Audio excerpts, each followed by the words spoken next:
and welcome to Movie of the Year, the only podcast with the science and the screaming to determine the best movie for any given year. And this season, the year is 1991, Fun in the Sun.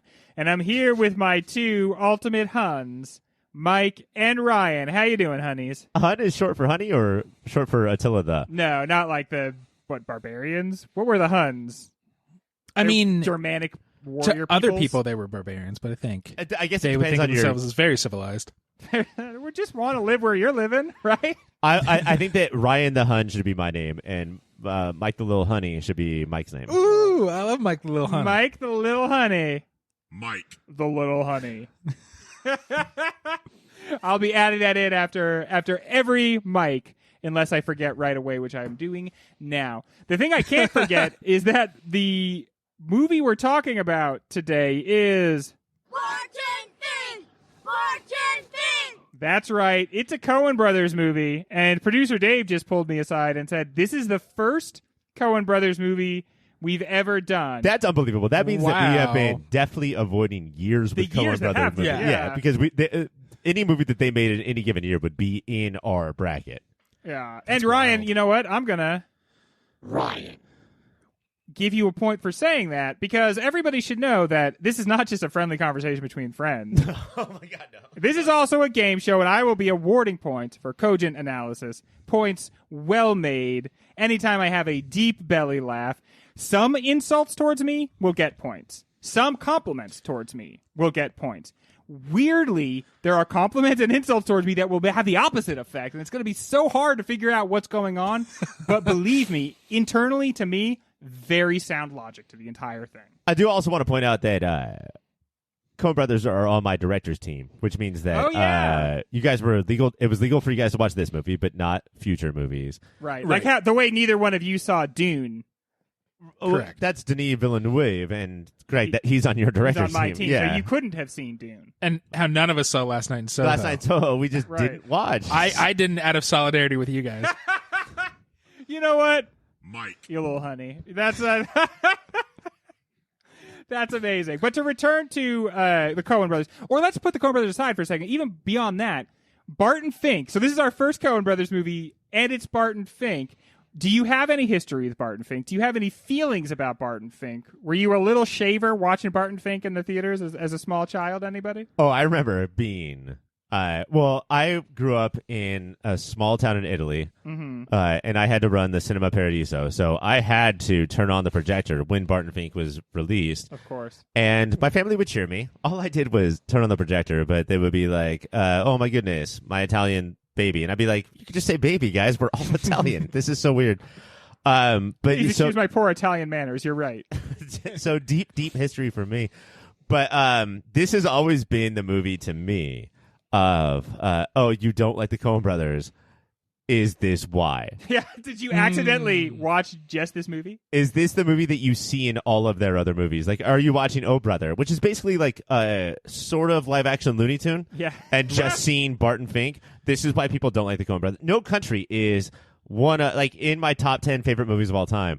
Man, if you only look at it from one angle, it's hard to watch, and you might just be watching Barton Fink. You think there's a lot of connective tissue between No Country and Barton Fink? No, what I'm saying is that their reputation, which I don't think is widespread, but is there, of being almost hateful of humanity. Yeah. I would say that Like- there's a nihilism that runs through both movies. That's like definitely there's a resonance between the two for sure. This might be the good job, Greg. Yeah, this thanks. might be the movie that is just that. Just That's nihilism. just nihilism. Just the darkness. Mike, do you have any history with this, or did you miss it before this? Did you grow up in a little Italian village I that had one cinema called No, Cinema I'm real Paradiso? Italian, which means I'm from one of the East Coast cities where the real Italians live, where Pats and Ginos fight over who invented cheesesteaks, not your fucking little city bullshit. By East Coast, do you mean Sicily? Sicily. The East Coast is Sicily. No, he means Virginia Beach. Philly, Sicily. And yeah, this is one of those ones where it's like, I've known the poster my whole life Yeah. and always been like, so it's about a nerd? Because it doesn't even, just the poster doesn't even let you know it's about a writer. If you could, Mike, make the noise that Barton Fink makes in the poster. Yeah, this is clearly. I won that one. And I knew the kids chanted Barton Fink, and Bart didn't go to see the movie. And I know if you're trying to do real research and watch everything connected, the episode of Bart the Fink is not that episode. What? Bart the Fink is in season 7. That episode is in season 4. They are very different. People think that The Simpsons made many references about many different things, but they made many references about Barton. 3 things. Barton Fink's all the way down. Well, I can't wait to just get into this movie and start talking about it. And that's what we're going to do right after this break. Barton Fink is a young, successful playwright on Broadway before he is lured / kind of coerced into going to Hollywood. And the city of dreams quickly becomes the city of nightmares as Barton is plagued by writer's block, manic Hollywood execs, a pushy-but-nice-seeming Dan Connor from the hit show The Connors, and what I assume is just one very effective mosquito? Tasked with writing a wrestling picture, Barton can't seem to connect to the content, even though he purports to love the common man, and enlists the help of Frasier's dad. After some tossed salad and scrambled eggs, Fink fucks Frasier's wife. Maybe he doesn't. That part's not clear. What is clear is that she gets killed as hell, somehow, and on top of everything else, now Barton's being stalked by the police. It all ends much as you'd expect, with the weird neighbor gunning people down while screaming, "Look upon me," as the world bursts into flames. This movie really looks ahead to our own time, huh, everyone? Gentlemen, I ask you this. Was this hell the whole time? Is hell other people? Do we make our own hell? Hell? Okay, Hell yeah. for everyone who is at home, not in the studio audience, when Greg reads the intro, Mike and I have to act it out, and we were running all over the stage. Just Good prop work. Good prop work. We did a lot of things right Mike. there. You guys both get a point for your hard work. I'm sweating like a dying Dan Connor over here. Now, I feel like Like a Dan Connor in church. we ask this a surprising amount of times about movies. But is this entire movie, like, is he in hell? Is he being? Is he literally supposed to be in hell? Punked? I think it is hell. Like the walls literally oozing and peeling away. The mosquitoes, like the minor issues. At first, it's like, oh, is he only seeing the bad in L.A. because he never wanted to be there? But then by the end, when his neighbor, who is his only friend, is also a serial killer, flames are almost coming out of him to light the hotel on fire, but that guy is acting very flames. That guy's acting so calm, and even Barton is. It's like, oh, either adaptation style, this has become the movie he's been writing, or it was hell the whole time, and he's realizing it, so he's calmed down. I think the adaptation is a depth comparison. I do think that, but I think it's not because he's in hell. I just think that writing is hell. I think that people are so confused. So many people think that if you're a writer, that's an amazing talent that you have because you get to fucking sit on a beach. You get the life of the mind. And just right? only think that quietly and never have it scream directly at you. And then just type away on your little fucking typewriter, which is, did you see the logo on the typewriter? The brand? It's called Underworld. Oh, shit. But no, it's not that he's in hell. It's just that writing is hell. And this is the most that any movie, even adaptation, a movie that I love and I think is like the best treatise on writing of all time, that this is even better. That this is what it's like to be a writer. He has not entered hell or He's purgatory. making it. It's like this is what it's like to write something with a gun to your head. But at the same time, I know that like it's that the film uses metaphor, visual as well. But like when the wallpaper peels off the wall, it really seems like there's like flesh underneath it. And no matter how The sound. Yeah. Goddamn. Yeah. Did you guys have loud sound when you watch this? No. It's disgusting. Oh no, to yeah, I listen had headphones on. Yeah. So it was all up in me. And visually, and this has to be on purpose, it's very gross where because the first time you really notice it, he's listening to his neighbor's fuck, and the white cummy glue is God. dripping down the walls. Oh god. And that's one of the first signs you're like, this might not be real. Like, this might be an unrealistic movie. But there's not the thing of like, on the way to Hollywood from New York, there was a train wreck, and he survived, Right. but he didn't. No. You know, there's not that thing. Yeah, It's just that he's entering his own, like a hell of his own making, which is why this movie gets so many comparisons to The Shining. And I think this movie does what it's like to be a writer so much better than The Shining, of just like, this is so fucked up that they would just say, oh, sit down and type out your shit on this typewriter. Make up a story about people wrestling. Go ahead Wrestling. and do What it. other questions do you have? Though I will say, maybe his fault because they're like, we bought it off of the New Yorker. Ask to read the fucking story from the New Yorker, bro, and then go from there. Yes. Or my gosh. Or watch a wrestling picture that is not the dailies, because the dailies are going to be That's more not helpful hellish. at all. But see, that's when, honestly, this is why I think the movie is walking this line very effectively. But that's the kind of stuff that makes me think he's literally supposed to be in hell. I mean, I don't think he died between New York and L.A. because I think we only see him in hell. We don't know why he's in hell. We don't know what he did to deserve it, although we get maybe clues along the way.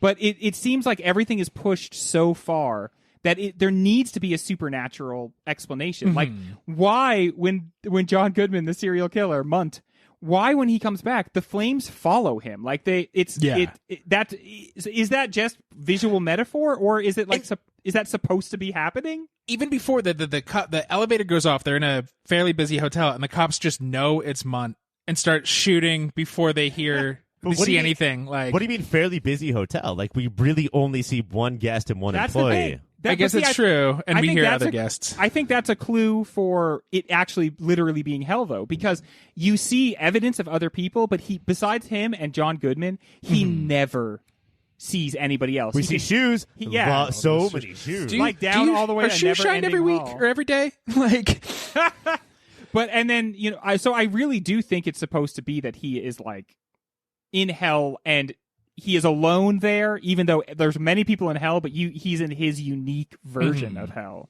Right, but I don't think that it's as literal as the metaphor or as Christian as that. I just think that to write a script is hell. To go in and like have to put yourself on, and it's not just that. It's like if it's your first script, then you don't feel like you're in hell at all. It's the pressure, not just that society puts on you, but the pressure you put on yourself after a hit. after a hit, Yeah. writing in a medium you don't care about, but also want to do good because people will look down on you if you don't do good. And no one is putting you there except for you, because you're so creative that even your hell is creative. The Hollywood exec might be putting it on there, who fires or pretends to fire another guy for daring to question why Barton hasn't done a lick of work. I have to say, though, part of why I think he's tortured is that he knows that play is not good. Like, that play is not good. It's a play-ass play. Like, it does a very good job of imitating, the way plays sound. But he knows that it's bad, and it is bad. But everybody praises him for it. And that is a form of torture. Like, he doesn't like that. And did you his notice? torture starts in New York for sure. Oh, yeah. Did you notice? But in New York, that's sort of like, it's sort of easy to be tortured. We're all tortured in New York. Yeah. But did you notice that when he actually does write the wrestling picture, the ending of it is exactly the same as the end of the play that he writes in the beginning? So the very last line is like, now we hear the fishmongers crying and fish. Right. Yeah. And that's the last line of the wrestling picture too. Well, that's the other thing too, is that like one of the only things that we know about the original play is that it mentions fishmongers, and then he goes, all we really see of his writing is that first line, and like you can hear the fishmongers. He's like, all right, I know how to Got make the mongers in there. I know how to make like a liberal common man play. Fishmongers, right? Okay, so they're mentioned. Check that off the list. But you got to mention fishmongers are common men are fishmongers. I like in that line, comma, Mike. you can't hear traffic yet. Or but do we you? will. Oh man, wow! It's just So ominous. the fecund emptiness of the city streets. Wow, that's just Which, dreamy. if you've written a screenplay, you can't write that. You Yeah, can't that say, is "Or horseshit." will we." Yeah. Yeah, that's only for you. That's kind of like Because imagine being any of the crew that's working on that movie, and they're What- like going through, what do we need? Or will we? What the fuck Fink. is What that? the fuck does Like, this what mean? are we supposed to do with that? Do I do traffic noises quietly right now? Yeah, Hey, screenwriter, can you just tell us what to do in the movie? Or will we? No, I think what you'll find is that I put some I wanna very beat up Greg right interesting now. things in there. When we come back, we are going to do an in-depth dive into the history of the Coen Brothers. We are back, and everybody knows we're fans of brackets. All right, some people call us the bracket busters. which we take as a compliment. So we need to basically make all our decisions with brackets.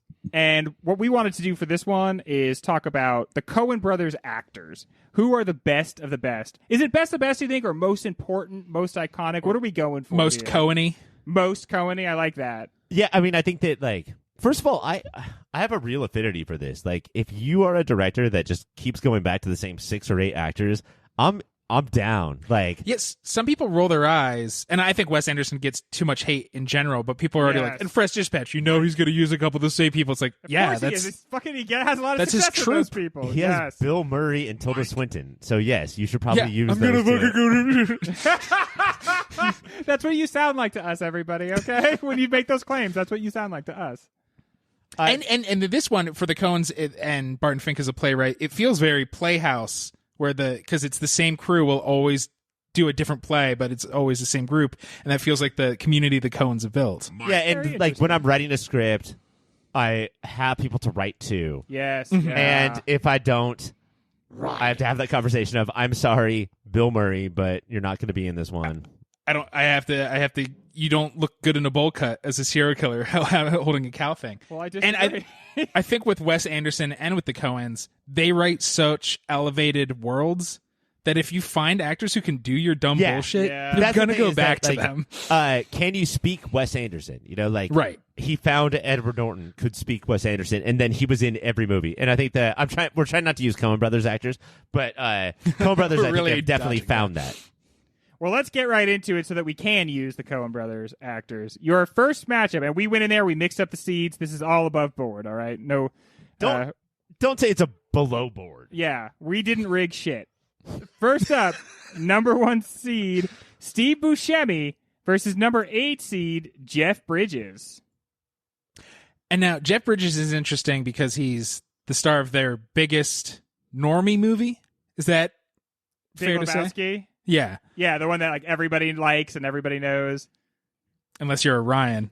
Am I guessing? Am I lying? No, You don't like you're Big right. I've Lebowski, never right? heard of the movie before. Describe the movie The Big Lebowski. to me. It's not in my top half of Coen Brothers movies. But is he in other movies of theirs? Yeah, he's in True Grit. He's Rooster Cogburn. Oh shit! And he does True Grit. such a good Rooster Cogburn, and it's so different. But He's a good actor, man. yeah, totally. Steve Buscemi is in Miller's Crossing, Barton Fink, The Hudsucker Proxy, Yeah. Fargo, and The Big Lebowski.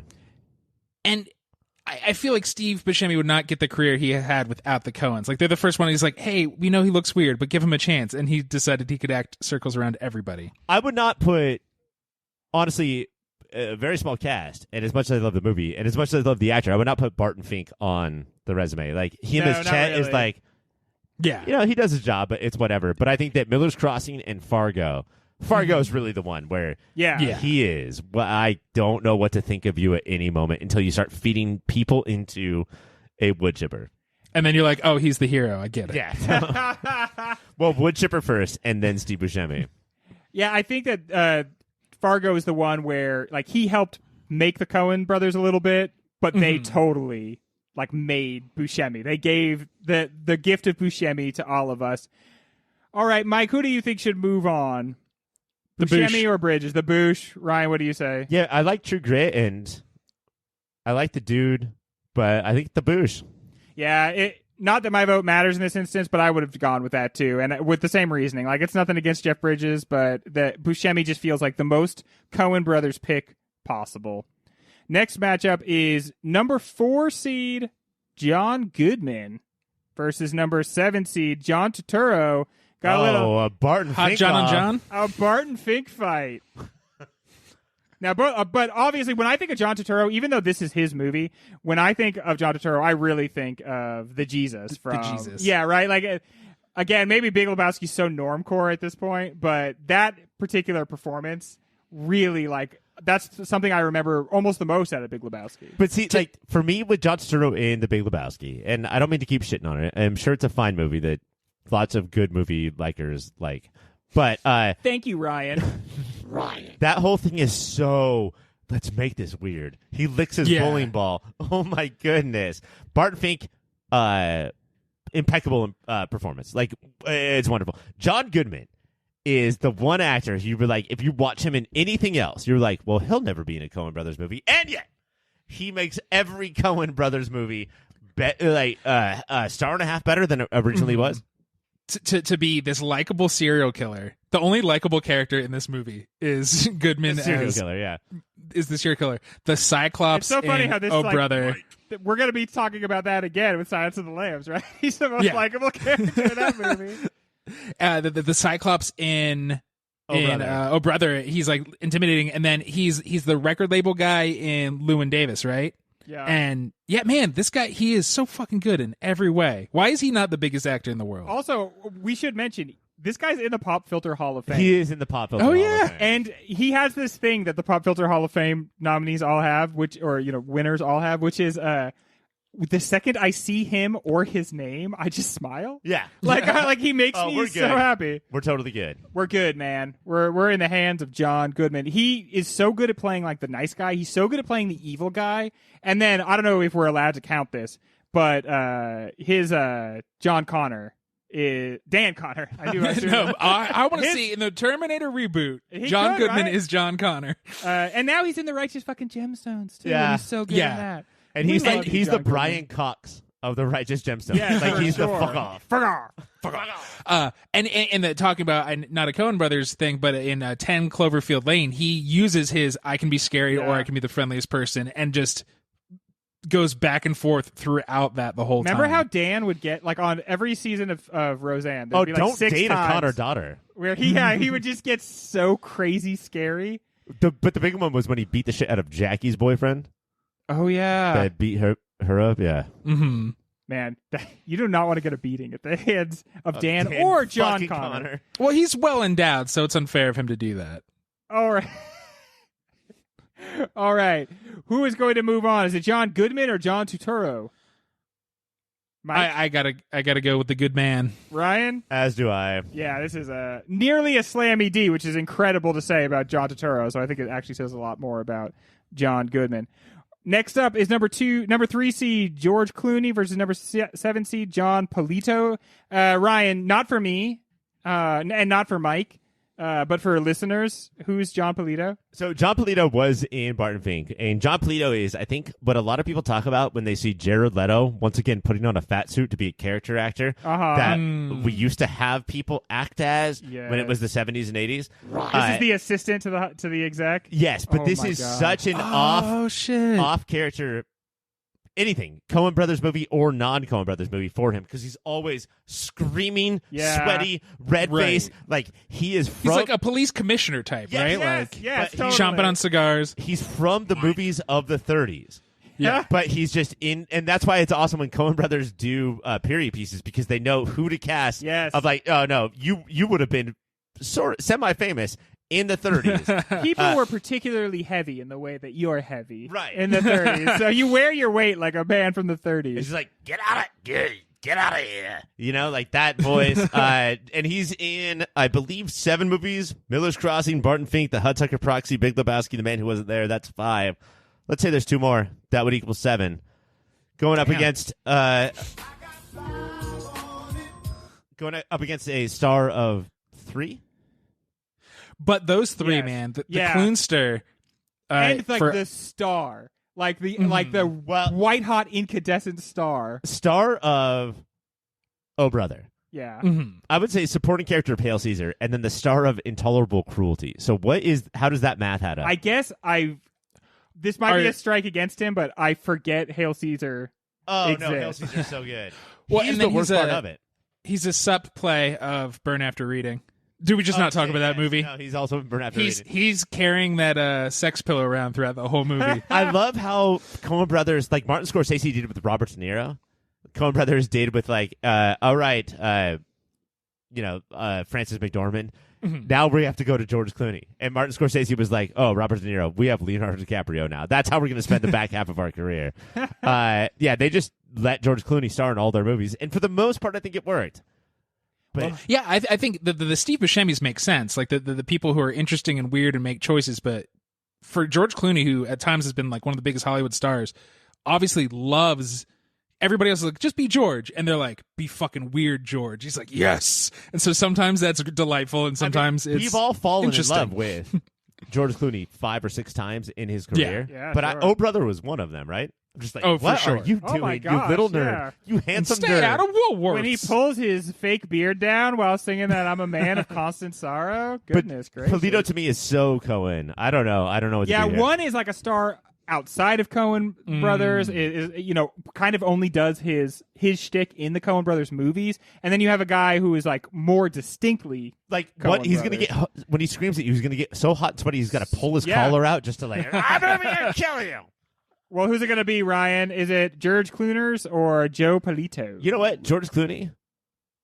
Figure out what this feels like. Here's a vote against you. It's John Polito. Yeah, what's it like not to be included?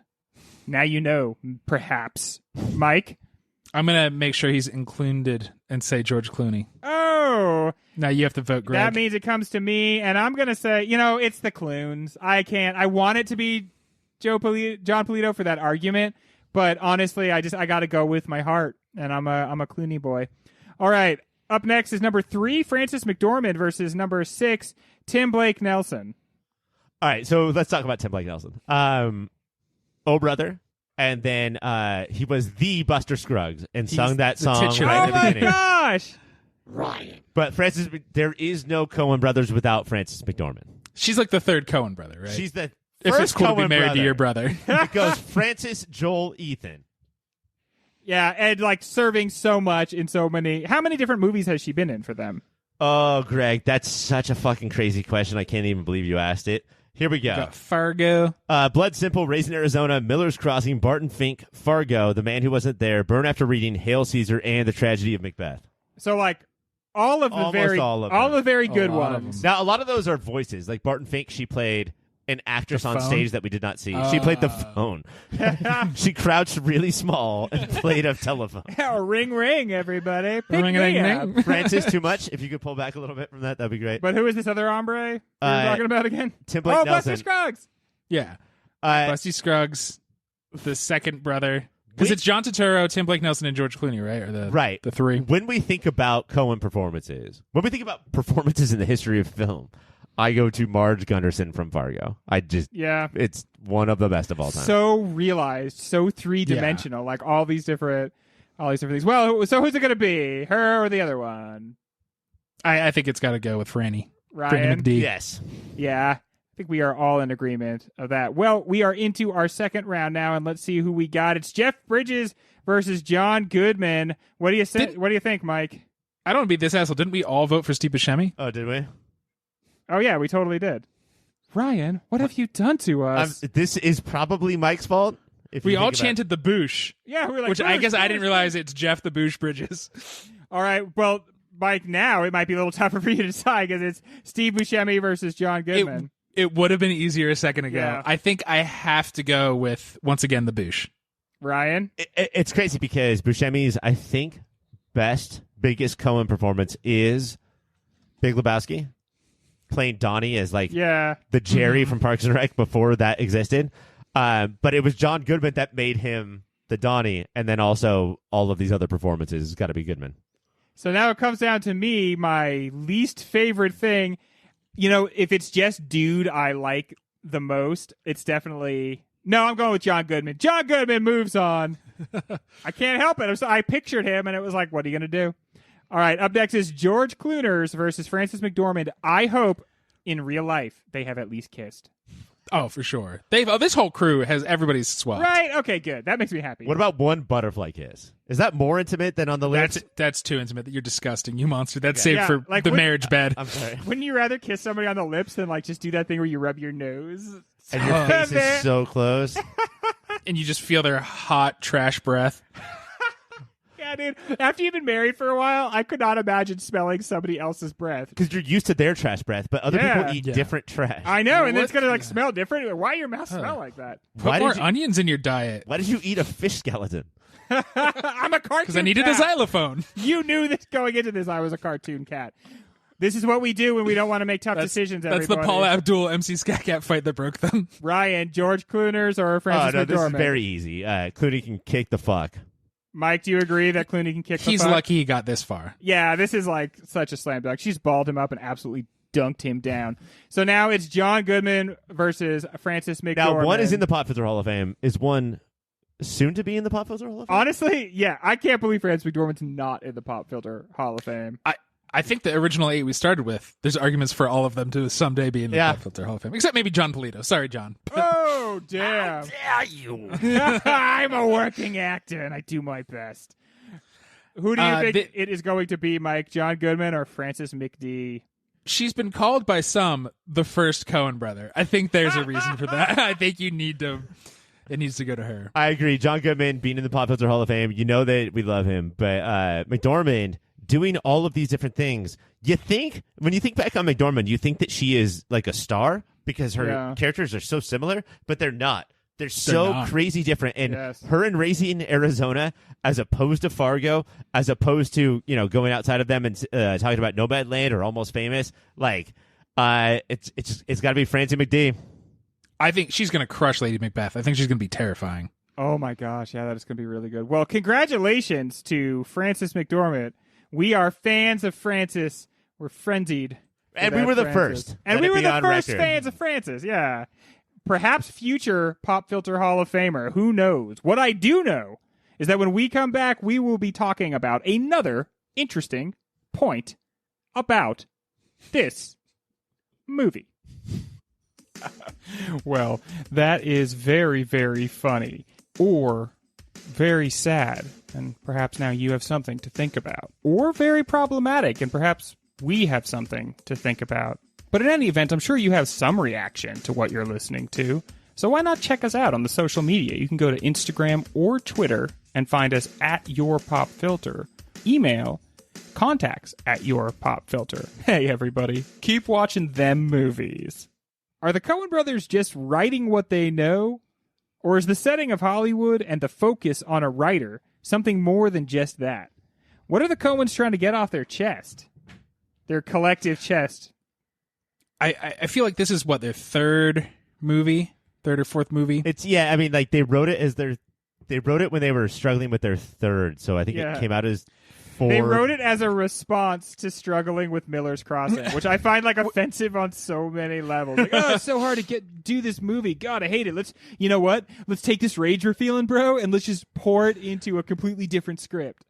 See, I love that. You use your writer's block productively, but it's also, I could see them mocking themselves, but definitely feeling like Barton, where they're the young up-and-comer, like, whatever the new wave of art house style films are, they're shaking up Hollywood. They want to make it big, but they also fucking hate that they want to make it big. Yeah. All of that feels in here. The way they do not make Barton likable feels like they are taking themselves to task. Yeah, he is never likable, right? Like, there's not a moment where he is on screen where we like him. Is that correct? Well, I mean, like is a big word. Relate to is a more appropriate word. Bigger word? I relate to this person a lot, and I think that a lot of people do. I don't think you have to try to write a screenplay. Not that we would. I mean, 3 middle-aged podcasters podcasting about movies, I'm sure have never tried to write a screenplay. Baby, I'm monogamous to the cast, right? This is my life. This is what I've signed on for. Mike, I hate when he talks like this. I know. It's from watching too much What We Do in the Shadows. I'm addicted to Matthew Barry from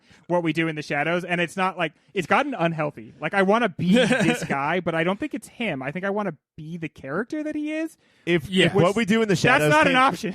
What We Do in the Shadows came out when Austin Powers came out. Greg would be walking around doing that impression. So embarrassing all the time.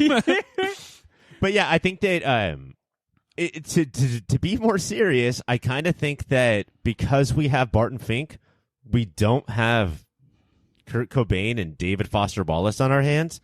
I kind of think that you think that they did not ice themselves because they wrote this? They released Valve. I think this switch. Do you think they were going to joint direct their own suicides? This probably isn't good to joke about. I said to be serious. Yeah, I know. I'm sorry. You are bidding up a storm. Yeah, but then you start talking about the funniest thing out there, suicide. I'm sorry. No, but I do think that Kurt Cobain and David Foster Wallace's inability to make the jump and keep their punk rock roots is a part of to never stop thinking about what it means to be mainstream. But but like art house, but stuff is expected of me, but like I don't want to sell out, but I want to make money, but I want to appease my fans. Like that's a mental breakdown. I want to push back on this in just one way, and I don't know that much about Kurt Cobain, but I do know about David Foster Wallace. And the only thing I want to push back on is people come up with reasons for why he took his own life. The truth is he was massively depressed.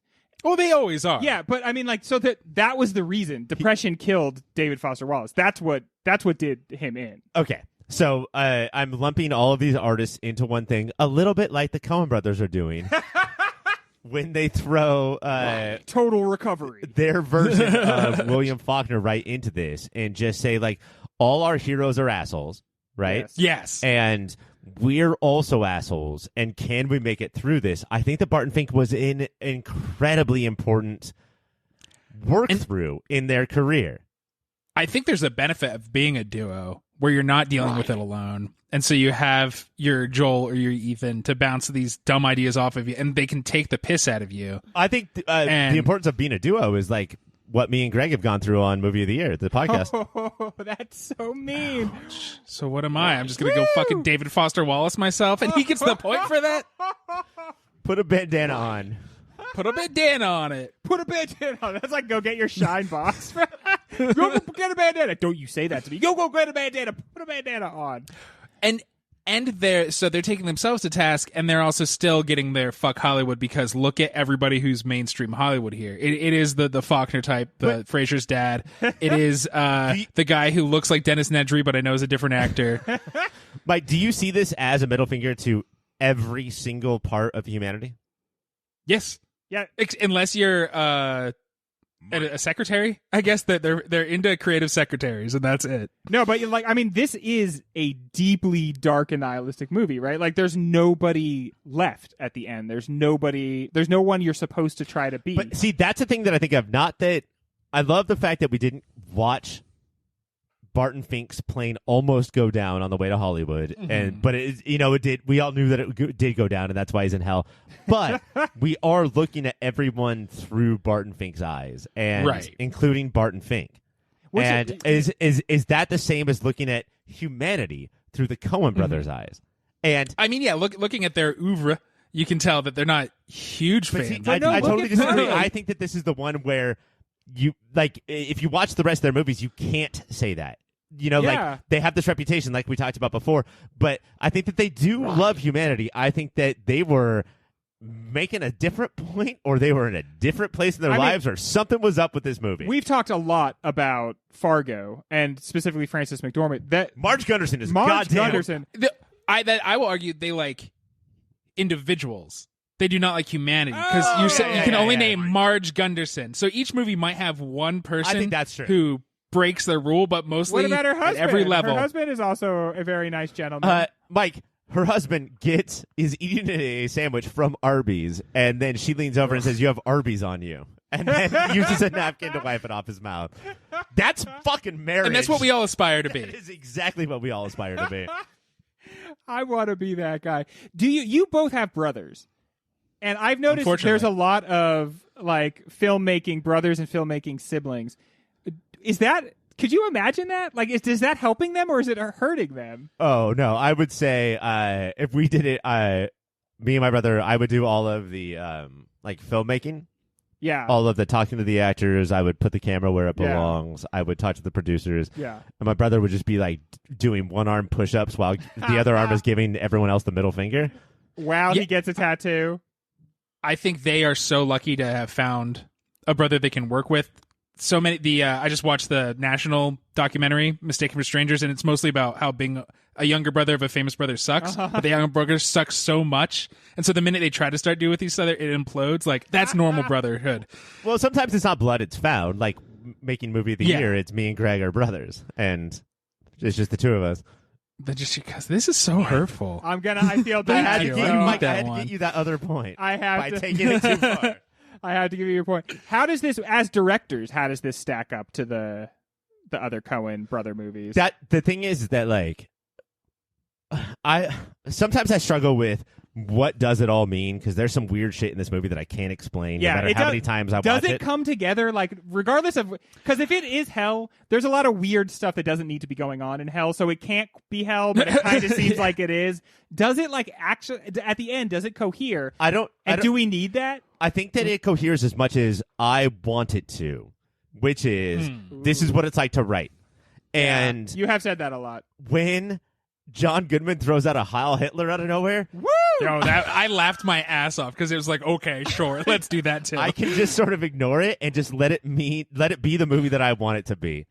That felt like, well, we made him the most likable character. We have to make people not like him, right? Or Let's like make him just say Heil What Hitler. if it's like, all right, John Goodman, you're an incredible actor. You can just improvise on the set. That's what he improvised. I don't Oh, know. you went straight to that, John? I don't know where that came from. Honestly, I'm as surprised as you are.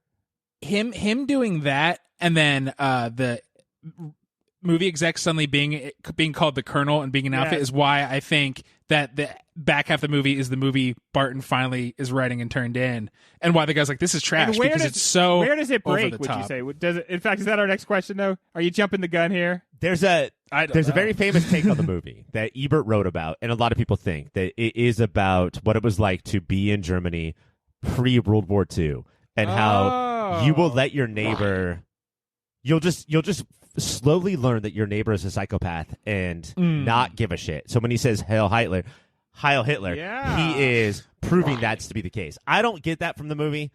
That feels like For me, it's all about the writing. But Can that be one facet of the gem of the movie? Can that be one part of what they're it doesn't doing? matter if that's what the Coen Brothers intended or not. No matter what, he says Heil Hitler, Yeah, dude, and he says it. and it very fucking is like says I'm it. going to ignore what my neighbor does because it's easier for my life. I like the good aspects about my neighbor that I'm going to ignore their Nazi-esque attributes. So In my neighborhood, that's kind of something I have to do. Yeah. I'm going to be totally honest. Like there's a lot of American flags hung up in your neighborhood, Greg. It's at this disturbing. point, American flags are a red flag. check it out. I have a guy. This is one of my neighbors.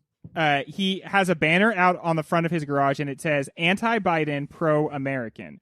Then he has a flag that says "Let's go, Brandon," which, frankly, I'm triggered because I know what that means. And I still don't. He has erected a flagpole. Listeners, I kid you not. This dude has erected a flagpole and now flies an American flag. He had to erect the flagpole, and also the third of the flags is the American flag. That's the one he most recently got. He got the "Let's Go Brandon" flag before the American flag. This guy sucks. I bought a pack of Marvel masks because I'm anti-maskers. I actually wear masks, and one of the Marvel masks that I bought is Captain America's shield, and I can't wear it because the wrong people say "What up" to Yeah, me. dude, while I'm talking. John Goodman's gonna hit you with a Heil Hitler. Yeah. When we come back, we will be constructing a Mount Rushmore.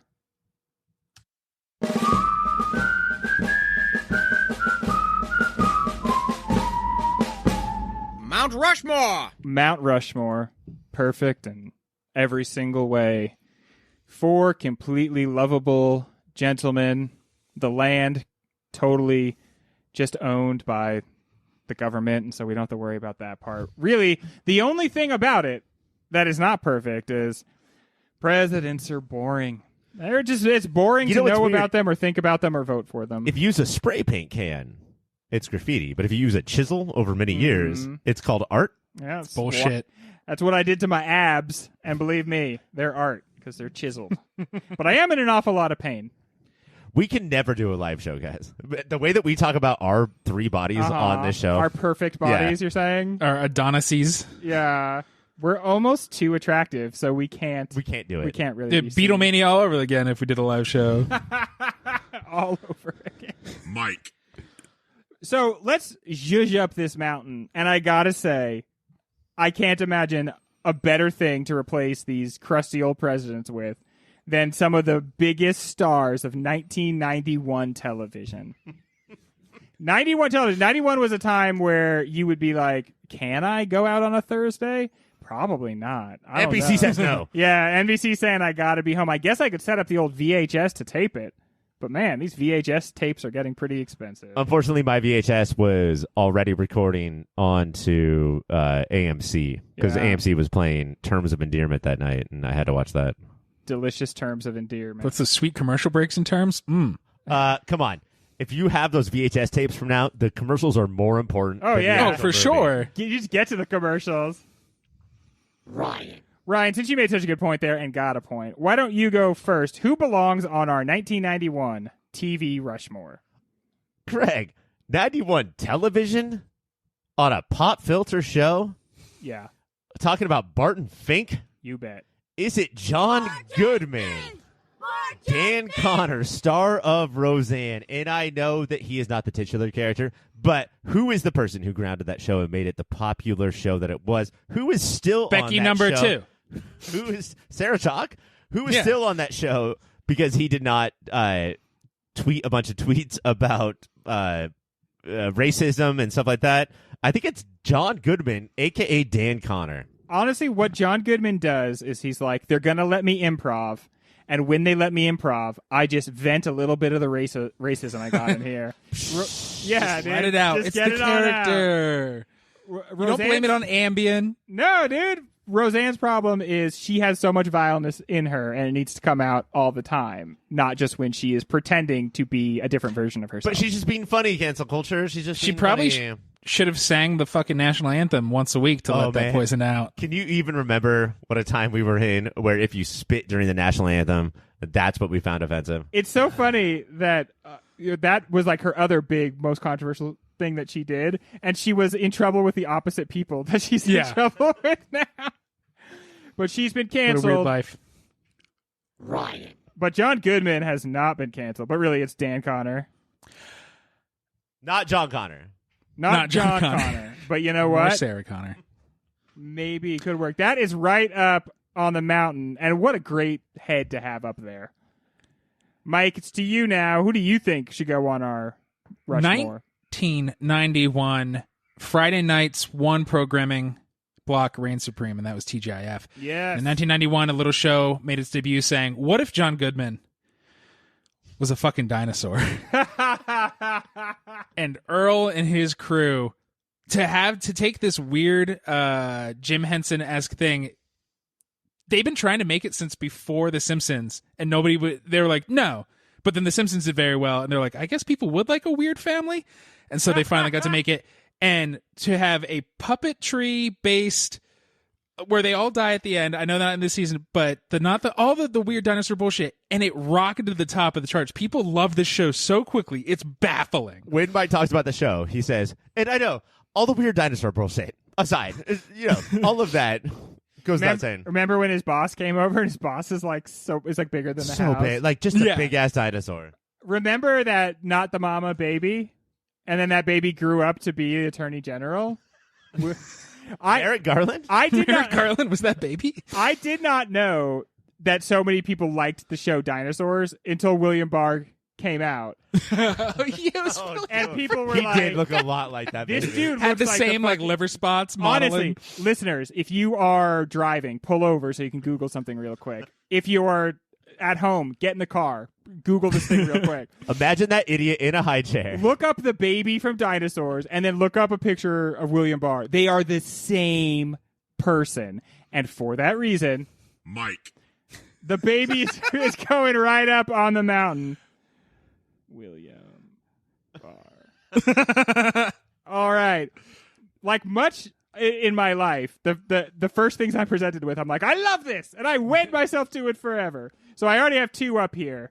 So maybe try not to have such good suggestions for this next part. I don't know. Oh, I got some bad ones Greg, coming I up, got don't bad worry. news for you, bro. Don't be so good at the game, maybe. William Bart, is that his name? William Barr. William Barr was became a celebrity because there was one network that fought for him. This other network, in my youth, fought for a different person to become a celebrity. 1991 was the last year that Bart Simpson was the head of The Simpsons. 92 would give way to Homer, and it would never give it back. But 91 was the last time. And this was also the first time that Fox Network made it to the top 30 of the ratings. Pop Filter Hall of Famer, because he's sitting right there, Yes. Bart Simpson. He's right there. He's right here. and he is annoyed, and he is screaming Icaramba. He is wearing his persona Bartman's costume. I guess he's not here, Mike. It's Yes. Bartman. It was very important to only the marketing and never the show, the character Bartman. But I went through IMDb today, and this was 1991 was the last year where every single episode had Bart in the title. And then starting in the fourth season, it was all about Homer or Lisa gets two, Marge gets two. Mike, you were such a little baby boy at this time. I don't think you could possibly remember what the cultural dialogue was about Bart Simpson. Like, seriously, I can remember listening with my parents to the radio, and they had a call-in show about, like, is it okay that this kid who engages in, like, epic levels of sassback and, like, who says ass and damn, like, can we have this as a culture? Imagine, Mike, to speak in your terms, the Power Rangers or Pokemon, like Pikachu, mixed with Tom Likas or Howard Stern, all at the same time. Pika. And then... Oh, you did it. You can't imagine. And then it would be like, okay, Bart, say your crazy thing. And he'd be like, eat my shorts, man. And it's like, oh, no. Can the country take it? Can the culture take it? Barton Fink! Barton Fink! I also know of multiple kids. I'm sure we've told this story before, but multiple kids who would have to be sent home from elementary school because they had the word hell or damn on their shirt. Oh, man. And they were not saying it. Bart Simpson was saying it. I don't give a damn, man. What? You're a child. I'm sorry. What? You should give all the dams. You have to give a damn. Being a child, you have to give a damn about everything adults say and it's do. your legal obligation. Meanwhile, we should be teaching kids, don't fucking do anything an adult tells you. Like, No. you are in danger when you are around adults. So, like, if they try to tell you what to do, say, don't have a cow, man. Say, I carumba. Say, that's my purse, and I don't know you, and then kick them in the bean. And you get your fucking skateboard and you skate away. Yeah. Middle finger, laughing the whole time. Never let an adult lay a finger on your butterfinger. Mike. Barton Fink, Barton the Mountain. Ryan. All right, well, I've just absolutely screwed myself, but that's okay. Yeah, it's a nice leg up knowing I won't be on the mountain right here. Mike, what do you think should go Just on say the whatever you mountain? want now, bro. Yeah, freestyle. No, yeah, now I can... Free Look, associate. what if there wasn't 24-hour news channels? It would actually make people care about the news better, and the reporting was better. Which means the number one show was every Sunday. Even 5-year-old Mike was fucking pumped when that little stopwatch went... Oh, shit. Number one show, 60 Minutes. 5-year-old Mike watched this as well, because I was tapped in. So I'd say On the Mountain is that little stopwatch. The The timer. stopwatch? The timer. I have to it's say the that's- face. It is a face. That's a very exciting argument, but I'm just going to put it on the maybe pile because, you know, I want to hear some more of these, but that's very convincing. I was told to say anything. This is Not Morling Sorely. Morley Safer? No, I'm Morley saying my thing. Shaver? No, the watch is the famous one. The Watch is the most famous one. This show is so big that they simulcast it on the radio. People who are younger than us don't understand that, like, in the early to mid 90s, the number one show every week, until like Regis Philbin started asking people questions, was 60 Minutes. Yeah. And honestly, for a news The name of program- the show is just how long it is. It's crazy. That's how long you have to sit down, okay? Give us fucking 60 minutes, okay? But I have to say, it was also an interesting show. Like, they did a good job of narrativizing stories of the I day. bet It if we had went big back now and interviews. watched it, we would have a lot of problems with the journalism. But back then, I definitely agree. I think it is pop journalism, too, though. And that's what people wanted. And then, as you said, Mike, they gave us a whole channel of it. So, Ryan, I feel I need a couple more maybes before I pick my golden boy. So why don't you give me one of the maybes? 1991. I didn't just go to Wikipedia, Greg, and see that 60 Minutes, number one rated show. I guess I'll say that and hopefully get points. I watched the shit out of 60 Minutes. I did some research and found out 5-year-old that Mike. 91 was the year that changed TV forever because there was no more. Or this was the end of Saturday morning cartoons as we knew it. They weren't just on networks because Nicktoons came out. And it was Doug, Rugrats, and Ren and Stimpy all at the same time. I'm choosing Doug for the head. But I could You're using two other shows to boost Doug? Yes. You're arguing for Doug. You can't argue for all three. No, I'm arguing for Nicktoons, and I'm going to use Doug. But I could see it being Tommy Pickles. I could see it being Ren. I could see it being Stimpy. I think that Ren and Stimpy are a little Me Too at this point because, oh my goodness, does he have a difficult past? Yeah. Oh, does he? I'm glad I never got into that. Yeah. Easy one to write off. Yeah. That's why I'm not going to put the log up. But no, I think that Doug is the one that has had probably the stinkiest reach throughout all these years. Like we know his favorite band, we know his theme song, and it was a big deal because there wasn't just those 3 networks anymore. Now Nickelodeon never looked back. Like after that, it was SpongeBob, and after that, like it really became a huge Avatar, player. The Last Airbender. That's like bigger. That's almost bigger than Nickelodeon as a whole. That's a very good one, Mike. What do you want to put on the maybe pile? I'll see a cartoon and raise a cartoon. One cartoon was brave enough in 1991 to demand the kids to get dangerous. Spinning out of the DuckTales, woo, they said, what if Drake Mallard was also a Batman type and also taught kids about parody and farce? And it was delightful. Darkwing Duck came out in 1991. I love the whole aesthetic of obviously capes are unwieldy. What about a giant hat as well? What about the biggest fucking hat you've ever seen? What if you just went for it? What if you just enjoyed it? What if fedoras were sombreros? Marvel's not asking that hard-hitting question.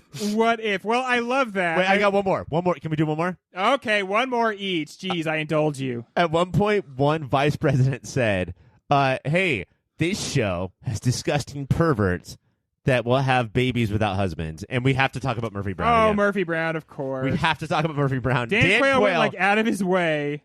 Dan Quayle was 1,000% smarter in every way than Donald Trump, and yet he was a pariah because he misspelled one vegetable one time. Spell potato. And said Murphy Brown should have a father. Should have a father? Of her baby. Oh. Like he was mad she was an orphan? It's just the Bible does not support it. I'm just a Murphy Brown. That was a huge story. Mike, what is your last maybe? My last maybe was going to be Rugrat. It's so crazy that Ryan just burnt every other. It felt like a poor strategy. I mean, great strategy, but poor sportsmanship. Well, he said he only uses one. He said Doug. Do you want to say the TP, Tommy Pickles? I'm going to say Tommy Pickles because Doug came and went, and nobody really cares anymore. But Rugrats not only got several movies, Ouch. They got a new show. It's coming back out. Ow, the claws are and out we know for Reptar. Doug. If we're just we all know people Reptar. know. We're all always talking about Reptar. Oh, but we're all talking about Doug Pickles' favorite bands, Doug Funny's favorite bands. The Pink Tofu, the funny. That's not what they were the called. funky You tofu. asshole. God, every show, Mike, we have to find a time where I fucking hate your guts and I wish you were dead. It's so cute. They're like this all the time. I am going to go with the stopwatch because I think I really like that visual of having a stopwatch on there. Also, 60 Minutes was a show that's been on for a long time. It was crushing it. It went in the 91. It was like 20 million viewers for some reason. Yeah. I mean, in my family, it's what we did every Sunday evening. Like, it's all we did. All right, so on the mountain is Dan Connor. Hey, buddy. William Barr as the baby dinosaur from Dinosaurs. Barton Fink is on there as well. Bart Simpson is there. And then the stopwatch, just a big old stopwatch. And that is your Rushmore of 1991 TV stars. When we come back, one final question about Barton Fink. Hola, Filterinos. I just wanted to interrupt real briefly and say thank you for listening. Thank you for your support. If you want to support us a little more directly, you can go to patreon.com/yourpopfilter. There, depending on what tier you pick, $1 a month, $5 a month. If you're crazy, anything more than $5 a month, don't do that. You can get extra content. There's extra shows, extra series, behind-the-scenes stuff. You could pay for Ryan to draw you a picture. I can write you a poem. You can get the shirts off our very own backs. All of that and so much more over at patreon.com/yourpopfilter. While you're on the internet, you should check out Shady Monk. He does all the tunes you've been listening to. He's on Bandcamp. He's on Spotify, SoundCloud, wherever kids get their music these days that I'm too old to know. Shady Monk lives there. You can probably follow him on Twitter and Instagram as well. That's Shady Monk. Wherever you get music, check him out. A picture of a woman on a beach that eventually becomes real at the very end of the movie. Plays a large role in the story? What? What's going on? The movie spends a lot of time dealing with this lady in the picture. But I'm a smart guy. right? And I can usually figure things out. But I do not know what's going on with this. I think that can we all admit that once we saw a lady walking on the beach at the end when Barton Fink was sitting there, we were like, "Oh, I bet I know what position you're gonna get in." Yeah, I mean that. So like, it contributes to the dreaminess, Right. But like, He's carrying around a box of heads. Is it that he Or is it head, not- or 0 heads. It may have anywhere between 0 and 2 heads. I'm going to employ the lost argument, and I'm going to ask: is he not in hell, but instead in purgatory? And at the end of it, he has been like harrowed, and so now he is in heaven. I think the purgatory argument works in a couple of ways. One, Chet comes from the bottom of Chet! Exclamation point. Chet. behind the hotel booth, like where people work. Yeah. Chet comes from the downstairs. Like, Yeah. where are you coming from, bud? Because that's not a normal thing that hotels have. Is a downstairs behind the booth. Just like a cellar where you keep your doorman. yeah. So he's coming up from somewhere lower. Okay, yeah.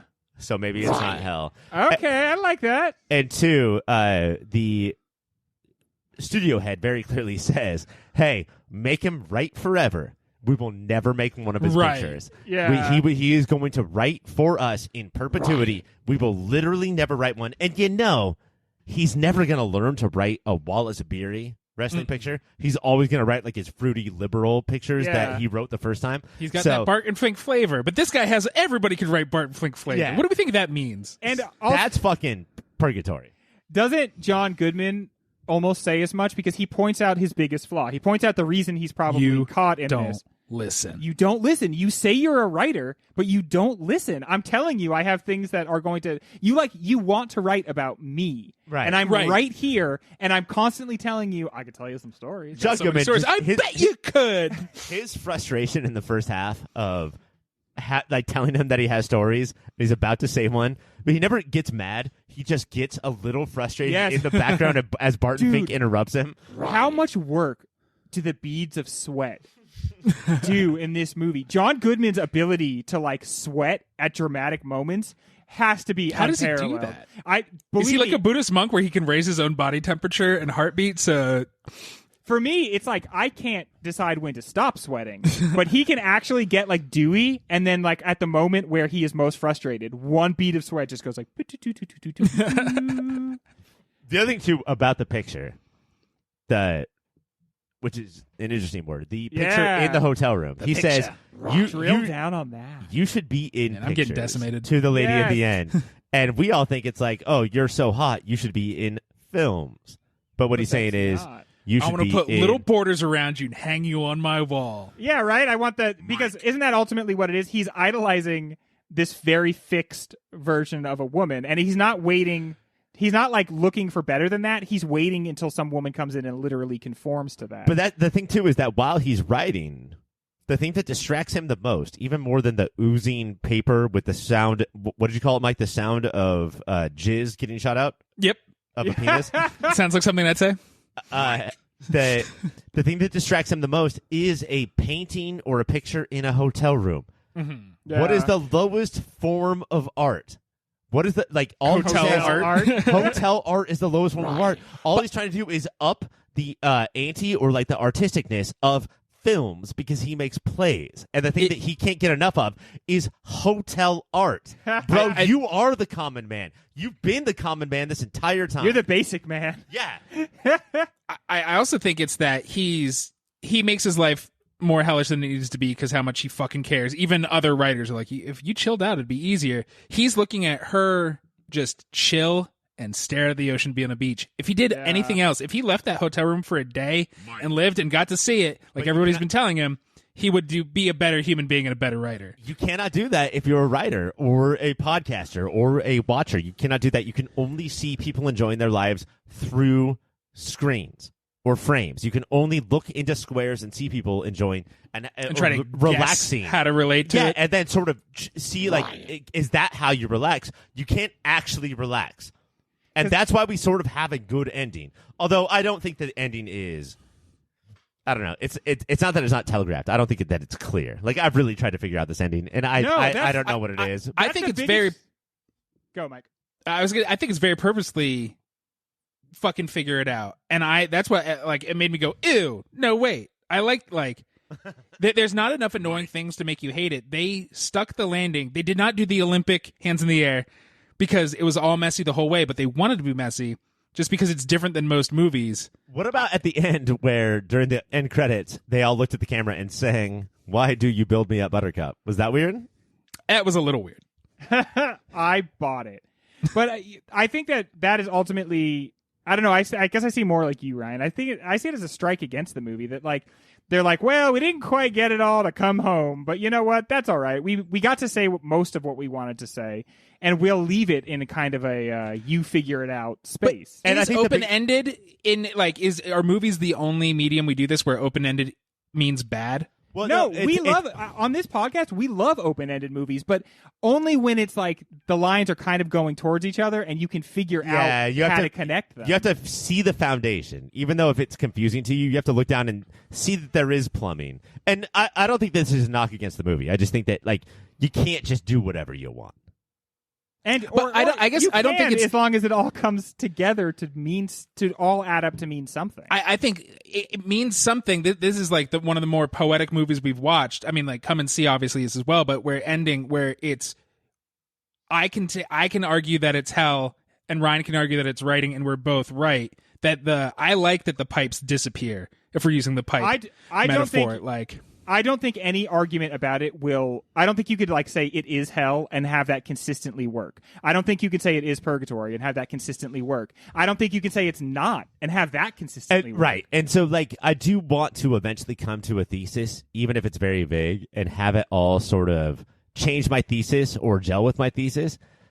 But that's why I keep going back to the fact that this is what it's like to write, because it is fucking insane and all of this stuff happens. That's about as lofty as I can go with this movie. Does that make sense?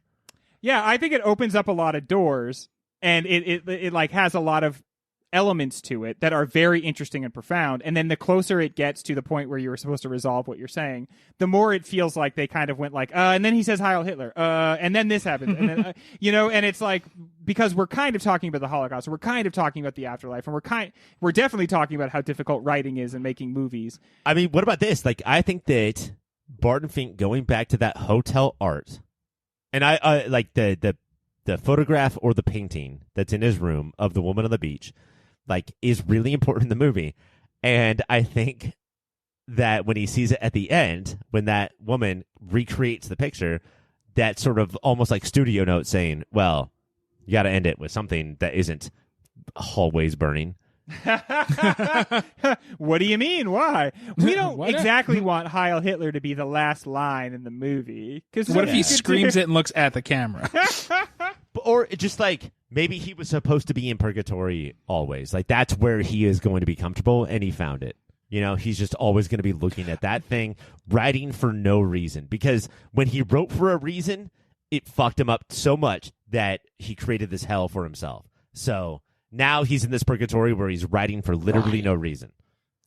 Yeah, or that if he's not literally in purgatory right now, that like this is going to be how they construct his purgatory when he gets to it.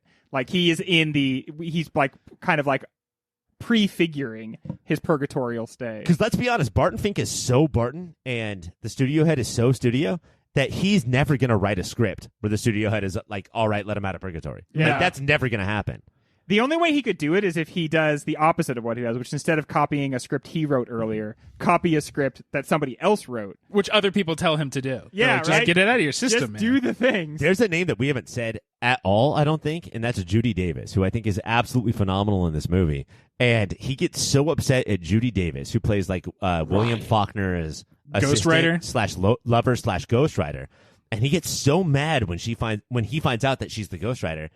It's in part because, one, his hero was shot, right? His hero is dead. But two, why didn't I think of that? I could have had you been doing the typey, and I would have just been doing the drinky.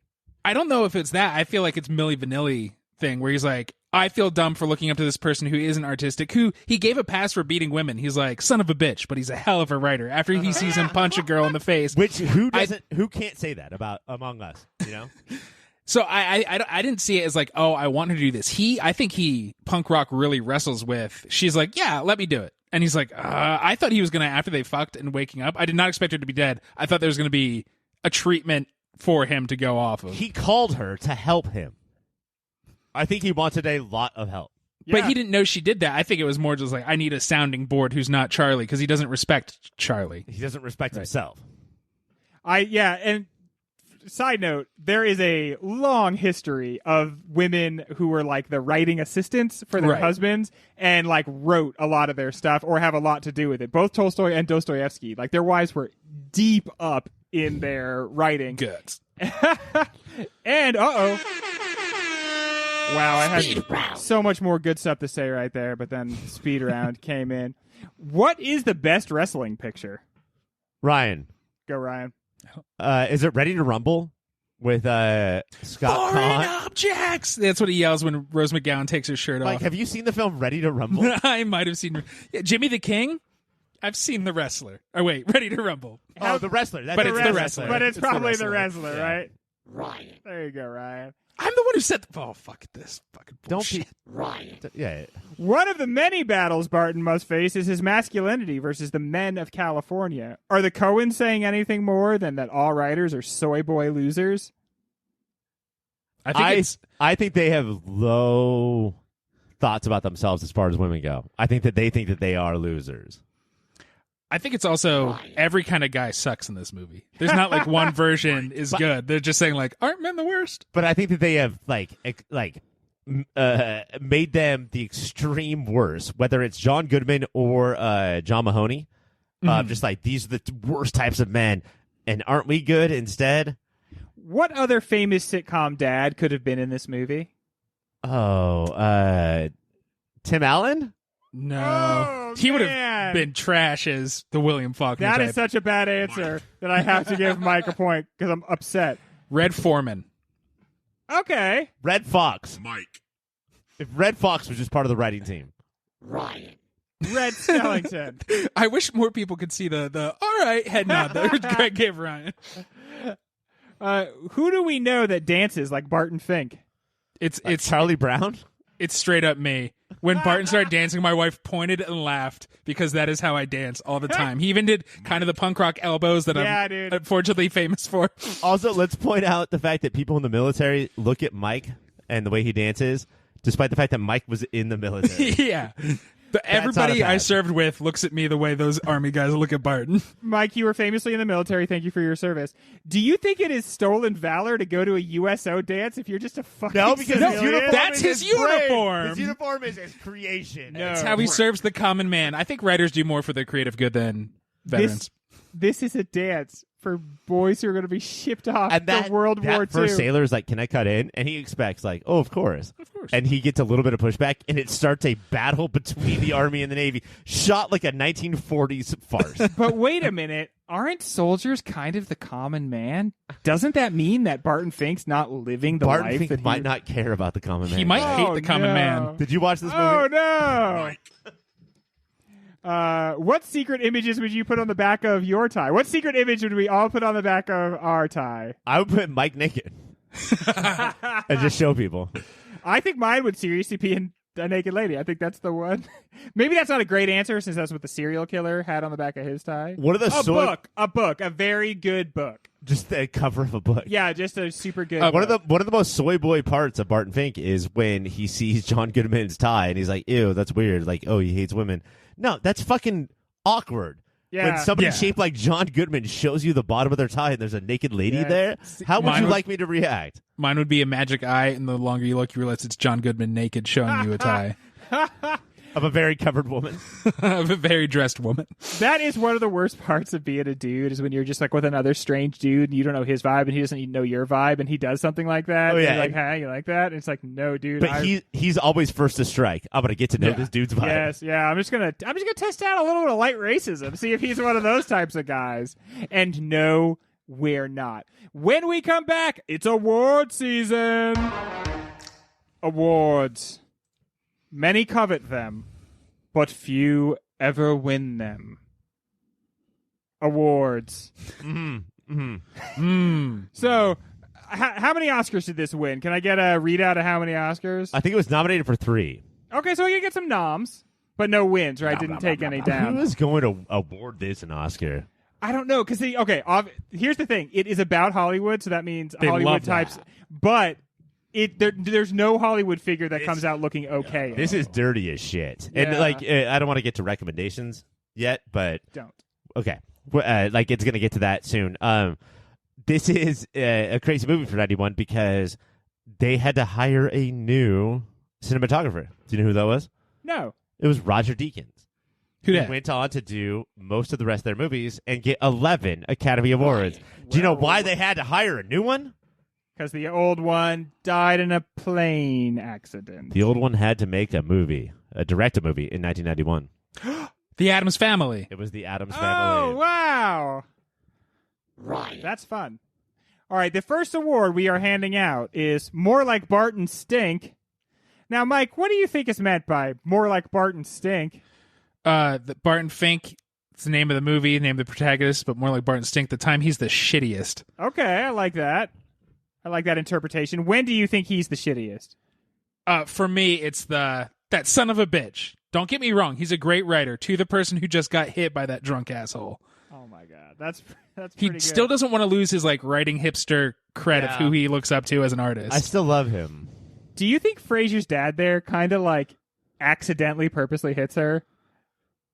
Like the way he hauls off is I'm just trying to get away, but he punches her right in the head. It is very get away from me, but also I want to strike you. Yeah. All at the same time. Right. No, it was on purpose. It's drunk as fuck. Not Frasier's dad in real life, but No. Mayhew. Ryan? My Barton Stink is the first time you realize that, oh my God, this guy is not the common man. This guy has a common man. There's a point where John Goodman literally touches his temples because this is the third time he's tried to get a story out. Flames. Yeah, and just cannot get the story out. And the camera cuts to a profile of John Turturro, and as he's about to give this great speech about how much he cares about the common man, and you can see John Goodman in the background going oh my fucking God. In some ways, I imagine that it's that John Goodman, it's specifically his job. He's like the Michael from The Good Place in this purgatory situation. And that when we see it, we're seeing just one of the runs of Barton Fink through purgatory. Maybe it's the final successful one. But so when you see him John Goodman be so annoyed, that that annoyance is kind of the infinite annoyance of a demon who's dealt with this guy for 100 years or something. You just don't listen. But I'm going to go with Mike's. Mike. Because that is just so icky feeling when he says that. All right. How about the award Writers Do Be Like That? Ryan, what do you think this award means? We already talked about it, but it's at the dance show, the USO dance show, with all of the big beefy soldiers, and it being my brain creates, my brain made stuff. This is my my brain is my uniform is one of the all-time writers' lines. My brain is my uniform. You're probably going to be dead in a week, but this is going to last forever.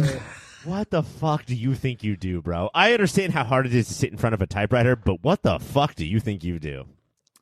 Mike? I think it was Ryan's Barton Stink is his speech of and these thoughts, they're so hard, and Charlie, you're too simple. You don't think these hard thoughts, and this is actually what's so hard. I have stories, and I'm sure you do, and I'm sure they're great, but I'm going to keep pontificating right now. This one I think is going to go to Ryan because that I'm the real troops. There is something to the fact that he goes to a USO dance. And then says the braid is There has to be other open bars around, right? Yeah. To celebrate your thing. But Also, he's the troops and he wants to support himself. we haven't talked about the fact that an entire war started while he was writing the script. Right. And he never makes mentions of it. He has no idea. Doesn't he care. never looks at his phone to see That's what I how relate war to. started. I think I already gave that one to You can give me Ryan. that one. Just give him another one. Just hit you up with another. No, that's not how it works. It's more subtle than that. Right. Next up is pound for pound performance. Mike, who do you think gives the best P for P? I think so often, if you could see somebody acting so hard that they're sweating, that would be bad. But here, I think what Goodman does is bafflingly good, and that he is comedic, he's threatening, he's plays simple. He plays like that normal neighbor you hate, and then you're like, actually, I think Yes. he's the hero. But then Yeah. you also buy that he's the serial killer, and all of it gels into one cohesive person. I think that we know at this point that we can give Goodman the chew on the scenery roles for like the third act. Like, oh, Goodman will be good, right? Yeah. Like that'll be fine. Yeah. But what he It's all does good, man. in the first 2/3 of the movie of like never letting you relax. Yeah. Like, are you going to beat this guy up? Are you going to say something racist or like what is Yeah. going? But you always have the smile. From the first, But you never let us relax. That is a work of art. What he does in the first 2/3 of this movie. from the time you first hear his voice, it's Uh-huh. like, is this guy sobbing or laughing or Yeah. both? And You that have no pervades idea. the rest of the movie. So And you both say Johnny Goods. Yeah. Yeah. When he comes in, like that whole time that he's in the first scene where he just sits on Barton Fink's So bed, tense. like you're freaking out because you are Barton Fink because you're a fucking nerdy writer, Mike. You're a nerdy Yes. writer. And you don't know if this guy's going to whip your ass. And then you buy into him. You start to trust him as much as Barton Fink does. It's an amazing performance. Well, that one goes to both of you, and you're both geniuses. How about Director Siggy? Director's signature move. What do you say, Ryan?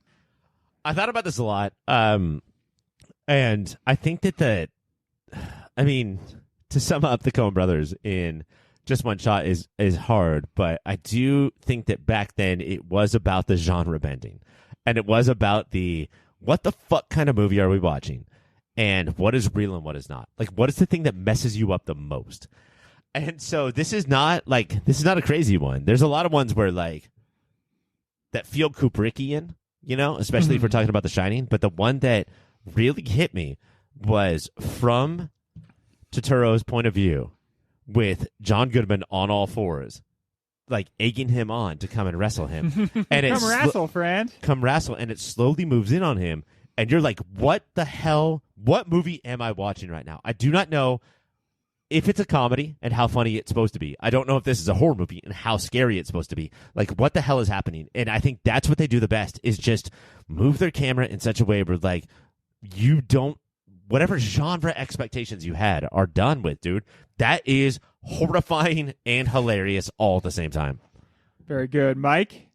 Yeah, I guess it's similar reasoning, but mine's when Barton is sitting down talking to the cops for the first time, and it's the amount of tension and frustration, sweat that Barton feels because these people, I guess, should be on his side because he doesn't know, like, the level of, like, everybody's playing everybody, nobody's really listening, and everybody's being the biggest dickhead to somebody else, while they just slowly are ratcheting it up. Is he going to get caught, but also he hates them for not liking him right away. I'm going to go with Ryan's because I think that the core of it being John Goodman and John Turturro, and that, like, that whole wrestling thing is so uncomfortable because you're like, don't wrestle this dude. I'm a little bit out of your weight class. You are like 5 times the size of that, dude. But the other thing about Mike's scene, too, is that, like, I think that Mike's scene really sells it, but a lot of scenes do, is, like, I can literally smell what's happening. Like, it's this hotel, and it's musty, and it's gross, and the amount of sweat, but, like, you really can smell this entire movie. And, you know, this has the noir lighting that is so popular now, but really was not done that much, in 91. But not black and white, like, flashy style, but, like, green and yellow. Yeah. I'm going to make everything look gross. Subtler. Very much not in your face, and I can't believe the lighting in some things now. Like, you have the responsibility to show your audience what the fuck is going on in your scenes, and they did enough of this so that you got, like, the idea of it without it being dark. Greg. Oh, wow, thanks. Mike, did you find yourself given a good cringe at any point in this movie? So often the movie wants us to cringe. That's like a Coen thing. So you're like, well, that I don't count that if it's cringe humor, if it's cringe. So, like, You have to change your meter. right. So I don't know what the point of it is here, and it's uncomfortable. I think I have to give it to the Heil Hitler then, because, like, I don't know if this jives with actually the rest of It's it kind with of the like character. a free radical, a little bit of like it's like a remainder. Like everything else kind of gets divided and out and then you've got this thing, and you're like, when that thing is the phrase Heil Hitler, it makes you feel really, really, really uncomfortable when that's the undigested little tidbit that's left. And it made me snort in laughter, but not in the way the rest of the movie had made me, like, laugh at things. It was like just someone so... came and pushed on my stomach or something. It was like, whoa. Like, oh, okay, wow, all right. Touching my gut. Okay, thank you for that. Listeners, if you see me, don't come up to me. And touch Always my gut. push on the gut. Nope, no, please he loves don't. it. He loves While it, you guys. whisper Heil Hitler in his face. Wow, this is why I stay in my house. Ryan, what time made you cringe? I agree with Mike in that the Coen Brothers are sort of timeless. The timeful scenes are rare, like opportunities of like, oh, this is from 1997. You know, like they really do this good job of making it feel like movies that are now and then and later. So I didn't go for something that made me feel cringy in 2021. I made myself feel cringy in all times, and it's a bead of sweat falls down John Goodman's head because he's so sweaty. Yeah. And I think it's sweat. It's like, oh, my ear's leaking again, Yeah. and then he mops it up and puts the cotton back in his ear. It was a thick bead of sweat, and it was ear pus. And it's the same exact look of the stuff The wall coming cum. out of the walls, Yeah. and it's just like it makes everything's crippling, everything's falling apart, including his ear. There's a way in which Barton Fink is like in a hell and John Goodman is the person torturing him, and then there's a way in which Barton Fink is literally in a physical space that you begin to think is made of whatever John Goodman's character really is.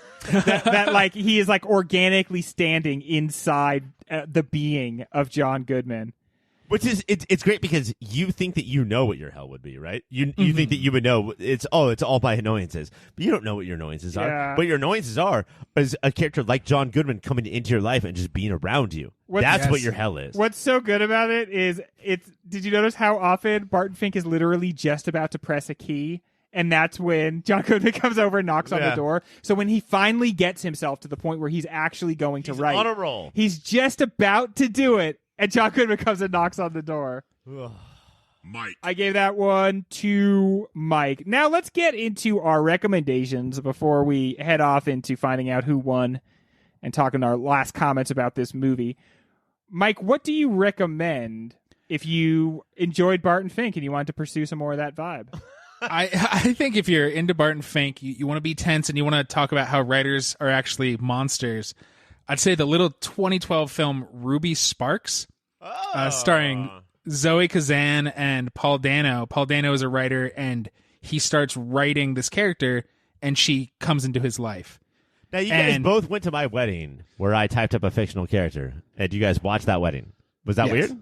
It was a little weird. A little weird. But thankfully, you didn't control her when she made you mad, which Paul Dano eventually. Spoiler, I guess. It really does. Like what a monster and like the control freak kind of writer can become is it better be my way or not. But yeah, it's an enjoyable little tweak kind of movie. Which is kind of ridiculous if you think about it in movies. Like the writer, like it has to be the way the writer put it. I bet that's not true at all in Hollywood. Yeah, I had this. I wasn't stoked about that movie because I did Enchanted Theory, where it was like, oh, you just became the thing that you were trying to push against. But I should probably give it another viewing. Shouldn't we all? It sounds like that's what Mike is recommending. Yeah, Mike, good recommendation. Mike. Ryan, what do you recommend? I've got two. I'm going to do adaptation because how dare we talk about a movie about writing without talking about adaptation? Okay. You said you were going to do two, and I'm giving Mike a point for that. Then I will then do The Day of the Locust, which is a movie about. Let's imagine a movie where you think that Hollywood is this super glossy thing, but actually underneath, it's not just gross, it's grosser than you could ever fucking possibly imagine. It's disgusting. It is the worst. And there's a lot of Day of the Locust, I think, in this movie. Like, the obvious stuff is The Shining, right? In this movie. And then some early Roman Polanski. But I think that Day of the Locust is there, too, because once we take away the shine, we can do whatever the fuck we want, and it's going to get disgusting. And I like this movie just goes off at the end. And that's so true. That's like literally true of Hollywood. Like if you are not in a nice place and you are off the beaten path even a little bit in Hollywood, it's like the grossest, worst, most disturbing place you've ever been. There's a wax museum. And the whole point of Hollywood is to get to the beaten path. Right. So that you can make fun of the people who are off the beaten path and just destroy them. When you're on the beaten path, then all that gross, disturbing stuff is just behind the next door.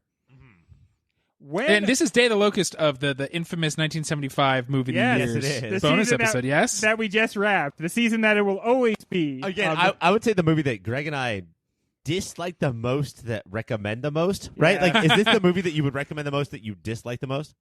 yeah, like Barton Fink would also fit in that category for Yeah. sure. Yeah, like I mean, it's the kind of movie that the whole time you're watching it, you wish that you could like not look at what's going on. It's just so. Yeah. No. When we come back, we're going to see who won this show and then talk about how far we think Barton Fink can go. Hey guys, thank you so much for listening so far. And let me just tell you that everything ahead of this commercial is much better than what came before it. That's my guarantee. While I have you here, let me tell you about a website. It's called yourpopfilter.com. And it's everything you need that's related to Pop Filter. Everything Mike, everything Ryan, everything Greg, everything Cassie, everything is there at yourpopfilter.com. While you're there, go to yourpopfilter.com/Amazon. Make that your new Amazon bookmark and do your shopping from there. That way, we get a little piece of the action and Amazon doesn't. Make sure you're also listening to everything that Pop Filter has to offer, which includes the Superhero Show, a podcast that covers every single TV show that's based on a comic book or comic book property, and Movie of the Year, where we sit down and try and figure out what is the single greatest movie of any given year. That's Superhero Show, that's Movie of the Year, and that's yourpopfilter.com. Rate, subscribe, review. Bye! Barton Fink! Barton Fink! People are talking about Barton Fink. I'm almost sure we're going to be chanting that in just a second. But before we do, I want to say you both did so well. This was an extremely high-scoring affair, and I became a little self-conscious about how many points I was giving you, and I actually backed off near the end. But Only when I said good things. I feel the opposite. It's fun when both Ren and I are certain the other person destroyed. Mike, you got 35 points, which is a tremendous amount of points to get in a loss. Ryan, you got 40, which is which is up there with some of the best scores. That's a really ever. good score, Mike. That Would is a you good admit? score. Mike, I admit it. admit. Mike, admit it. Mike. That you scored what I assumed you were scoring the whole time, brother. I would say 75 points is as well as any two people have ever done, which, Mike, doesn't that always feel good to be told that you... I'm part of the combo. Yeah, woo, I did it. Yay. But how about... Barton Fink! Barton Fink! I think that, look, the one thing that going into the 91 season that we know is that Terminator 2 is coming, and it's here, and it's basically in our house, and it, Terminator's every time coming we to pee, town. that he just comes up behind us, and he scares us. I constantly, I think purposefully forget that's in this season so I can pretend like any other movie has a chance. Do you know what's weird is that I always think Terminator and Louise, and both of them are coming. I Together.